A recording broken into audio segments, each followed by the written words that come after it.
মামু তো আমার কোনো ভিডিওই পছন্দ করে না। তাই মামুর জন্য স্পেশাল একটি রান্নার ভিডিও নিয়ে চলে আসলাম। এবার যদি মামু একটু পছন্দ করে। আসসালামু আলাইকুম, কেমন আছেন সবাই? আশা করি ভালো আছেন। এই যে আজ আমি আপনাদের সঙ্গে শেয়ার করব ডুমুর রান্না। তার জন্য এই যে ১ম এ ছোট টুকরো করে ডুমুরগুলো আর আলুর সঙ্গে কেটে নিয়েছি।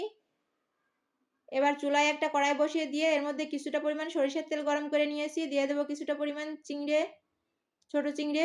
ছোট চিংড়িটা কিছুক্ষণ ভেজে নিয়ে এরপরে এড করে দেব বাটা মসলা। এখানে বাটা মসলা দিয়েছি আদা বাটা, রসুন বাটা, জিরা বাটা, পেঁয়াজ বাটা আর হলুদ গুঁড়া আর লবণ দিয়ে কিছুক্ষণ কষিয়ে নেব। কষানো হয়ে গেলে এর মধ্যে দিয়ে দেব কতগুলো কাঁচামরিচ আর কিছুটা পরিমাণ লাল মরিচের গুঁড়া। এবার এর মধ্যে এড করে দেব সামান্য পরিমাণ নারকেলের দুধ। দিয়ে মসলাটা ভালো করে কষিয়ে নেব। মসলাটা কষানো হয়ে গেলে এখানে কেটে রাখা আলু আর ডুমুরগুলো দিয়ে দেব।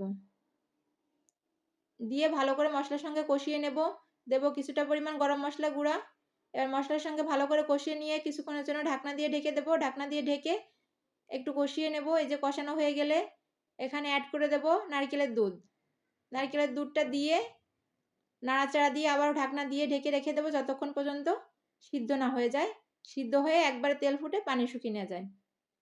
এই যে এ পর্যায়ে আমার রান্নাটা হয়ে গেছে। কেমন হয়েছে অবশ্যই বলে যাবেন। আসসালামু আলাইকুম, ভালো থাকবেন সবাই। আল্লাহ হাফেজ।